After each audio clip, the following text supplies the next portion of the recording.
Selamat malam. Saya senang Anda berada di sini, merasa nyaman dan siap mendengarkan kisah yang telah menghantui mimpi mereka yang mengenalnya selama lebih dari 400 tahun. Malam ini kita akan berbicara tentang seorang pria yang ditakuti raja untuk dimintai nasihat dan yang ingin dibakar di tiang pancang oleh gereja. Seorang pria yang meramalkan kematian seorang raja, bangkitnya seorang diktator, dan berakhirnya suatu era dengan ketepatan yang bahkan hingga saat ini para sejarawan masih kesulitan untuk menjelaskannya sepenuhnya. Namanya Michel de Nostradamus. Seluruh dunia mengingatnya sebagai Nostradamus. Dan jika Anda berpikir Anda sudah mengetahui kisahnya karena Anda telah melihat berita utama daring atau menonton film dokumenter larut malam, saya meminta Anda untuk melupakan versi itu untuk malam ini. Karena kisah sebenarnya dari pria ini jauh lebih aneh, jauh lebih manusiawi, dan jauh lebih meresahkan daripada kumpulan ramalan apapun yang mungkin pernah Anda baca. Di balik nabi itu ada seorang dokter. Di balik dokter itu ada seorang ayah yang hancur. Dan di balik ayah yang hancur itu ada seseorang yang, setelah kehilangan segalanya, belajar untuk merasakan sesuatu yang tidak dapat dilihat orang lain. Matikan lampu jika Anda mau. Biarkan kisah ini membawa Anda hanyut, karena malam ini kita akan kembali ke abad ke-15, ke Provence, Prancis, di mana pada tahun 1555, di kota Lyon, seorang pencetak bernama Mache Bonhomme menerima sebuah manuskrip yang membangkitkan kegelisahan yang sulit dijelaskan. Itu bukan buku teologi, bukan pula risalah medis, atau bahkan kumpulan puisi istana.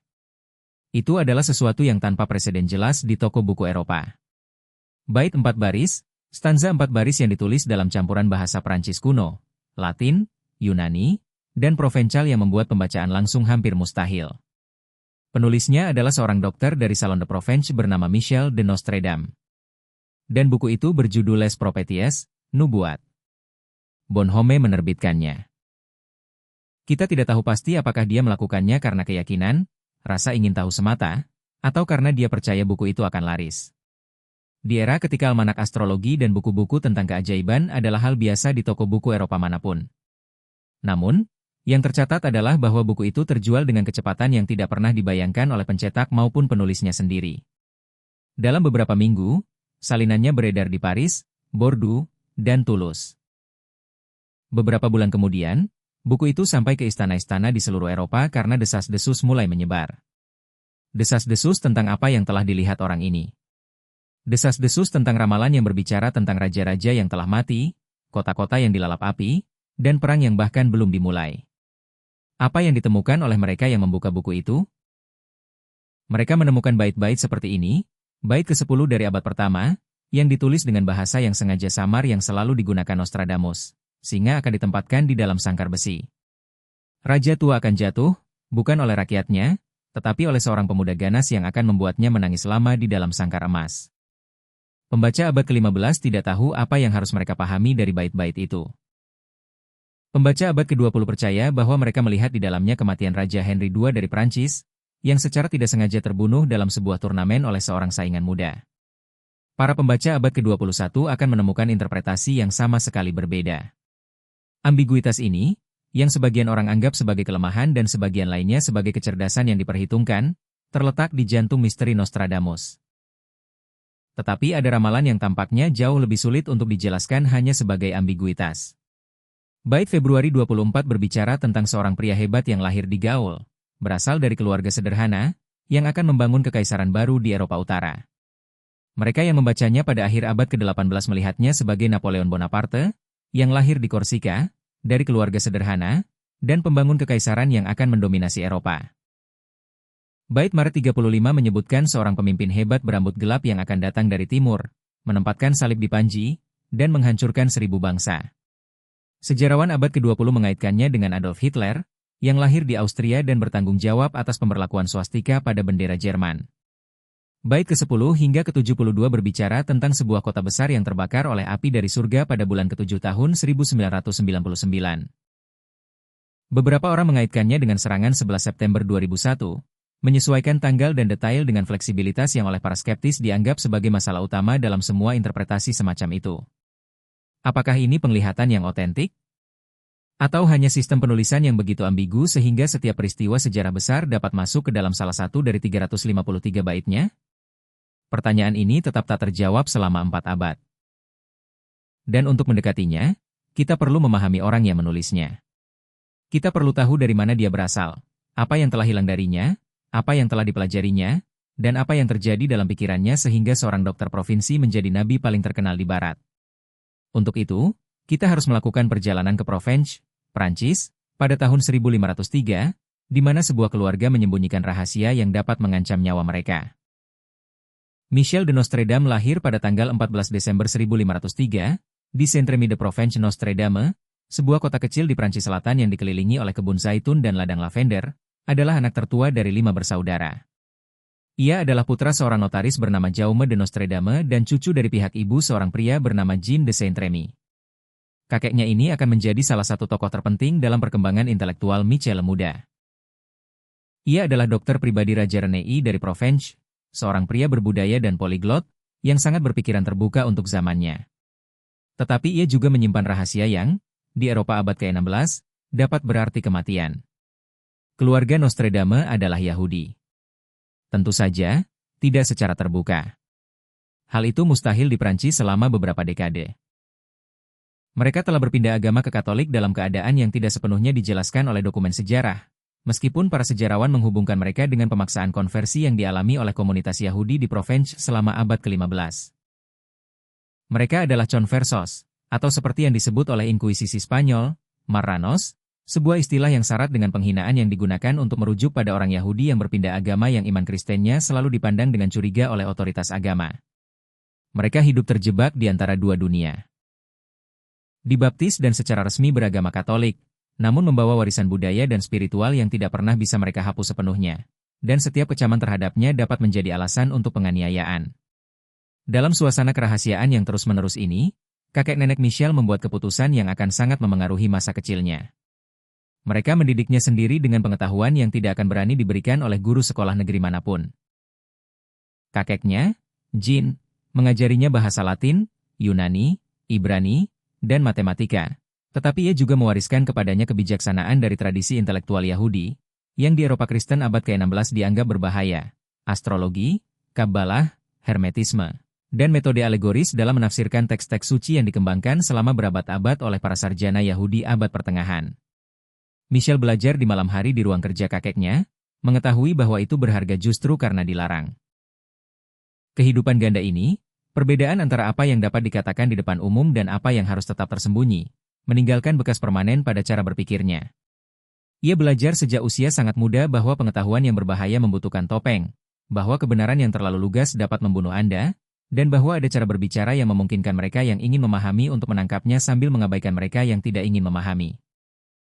Beberapa dekade kemudian, ketika ia menulis ramalannya, ia akan menggunakan logika yang sama persis, bahasa yang buram dan ambigu yang melindungi penulis sekaligus memikat pembaca.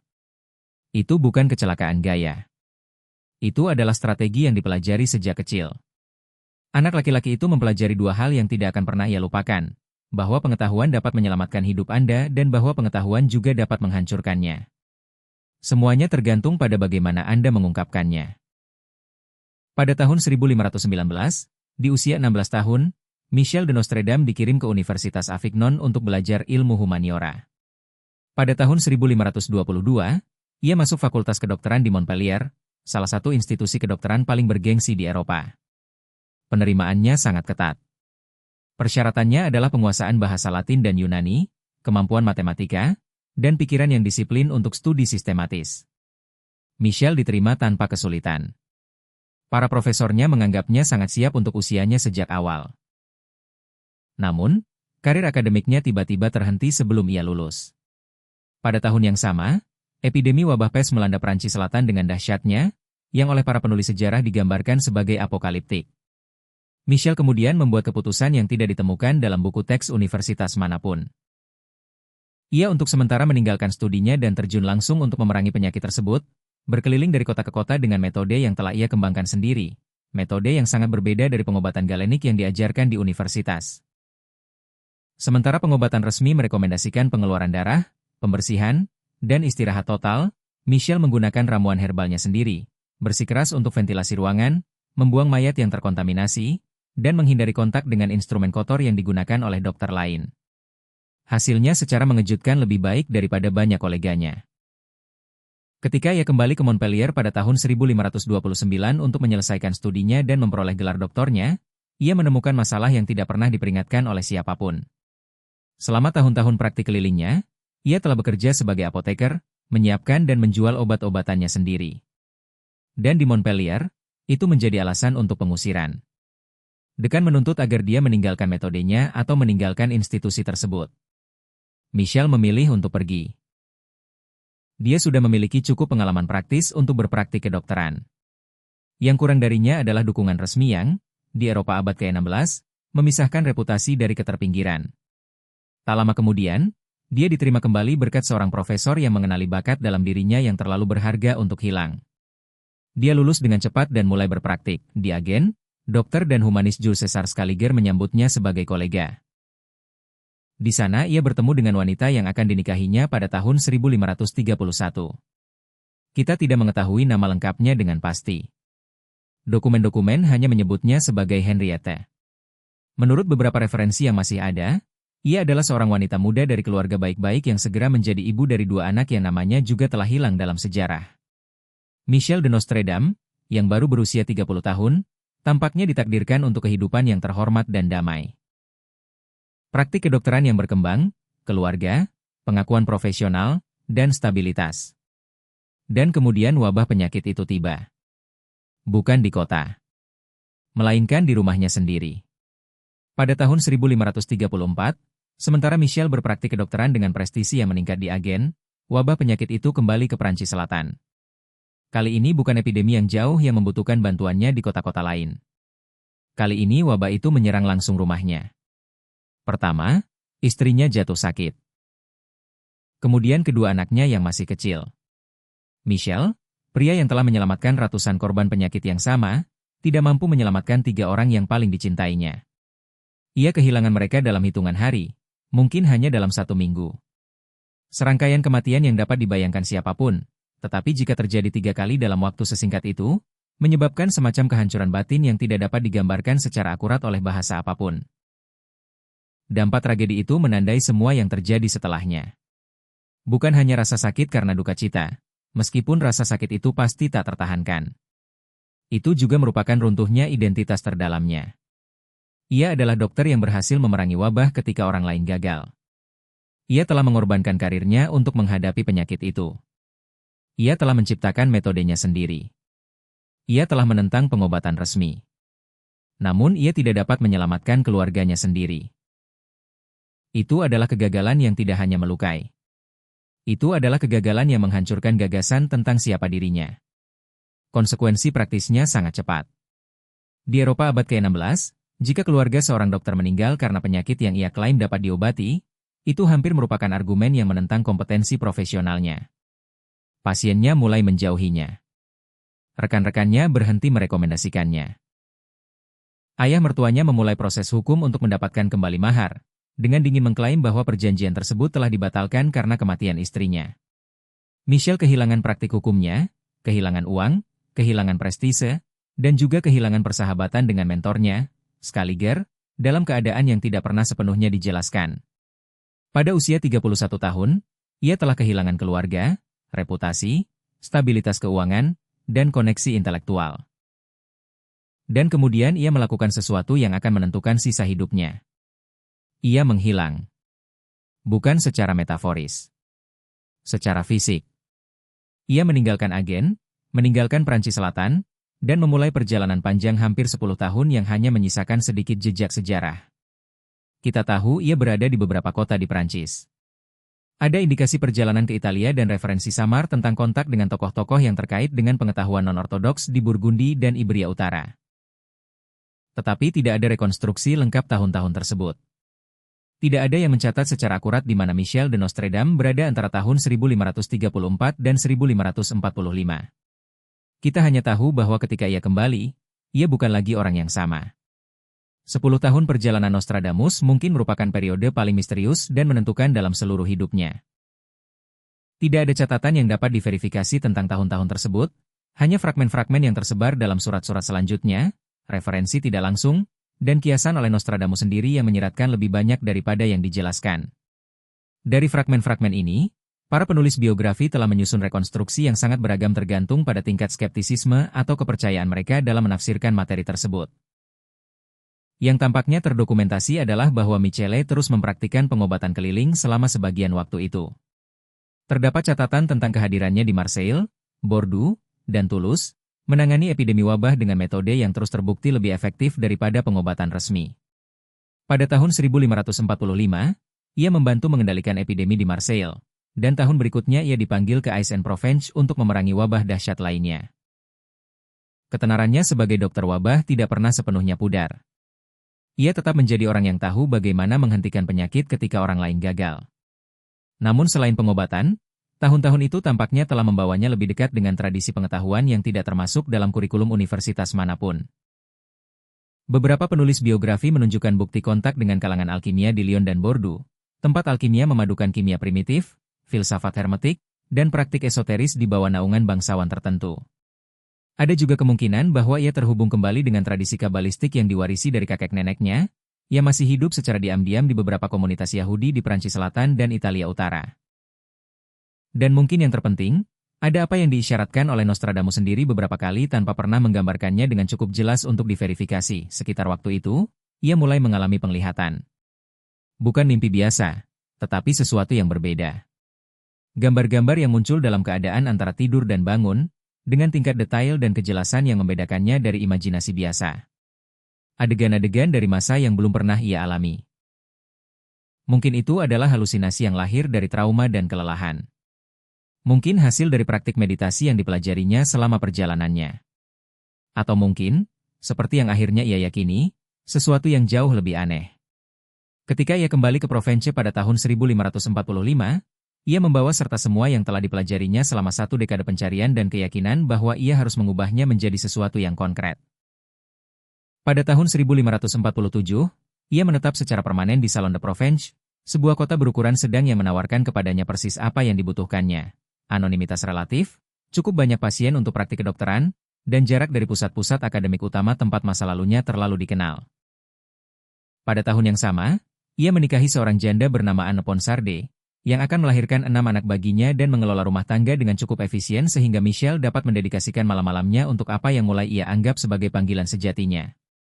Nostradamus telah mengambil keputusan. Penglihatan yang dialaminya selama perjalanannya tidak akan tetap tersembunyi. Ia akan menuliskannya. Tetapi bukan dengan cara langsung dan berbahaya. Ia akan menuliskannya menggunakan bahasa kriptik yang diajarkan kakeknya beberapa dekade sebelumnya. Campuran bahasa, anagram, simbol astrologi, dan referensi yang dapat dipahami pada berbagai tingkatan. Metode yang dikembangkannya untuk menghasilkan penglihatannya, menurut tulisannya sendiri, adalah semacam trans semi terstruktur. Ia akan duduk di malam hari di depan semangkuk air atau nyala api, memfokuskan perhatiannya, dan menunggu. Apa yang muncul setelahnya adalah apa yang akhirnya menjadi bait-bait. Apakah gambar-gambar itu benar-benar penglihatan tentang masa depan atau produk dari pikiran yang trauma dan sangat imajinatif adalah pertanyaan yang tetap terbuka 4 abad kemudian.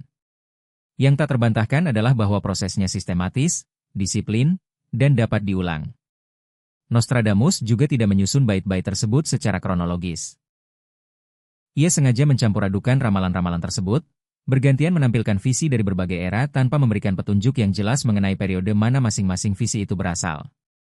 Ini adalah bentuk perlindungan lain. Bahkan jika inkuisisi menuntut penjelasan, ia selalu dapat berargumen bahwa ia bahkan tidak tahu persis peristiwa apa yang diwakili oleh gambar-gambar tersebut. Pada tahun 1550, ia menerbitkan almanak pertamanya dengan prediksi untuk tahun berikutnya, format yang sepenuhnya normal pada waktu itu. Almanak astrologi umum, dan gereja mentolerirnya selama mereka tidak mengklaim memiliki inspirasi ilahi yang sebanding dengan para nabi Alkitab. Almanak Nostradamus terjual sangat baik. Begitu pula almanak berikutnya.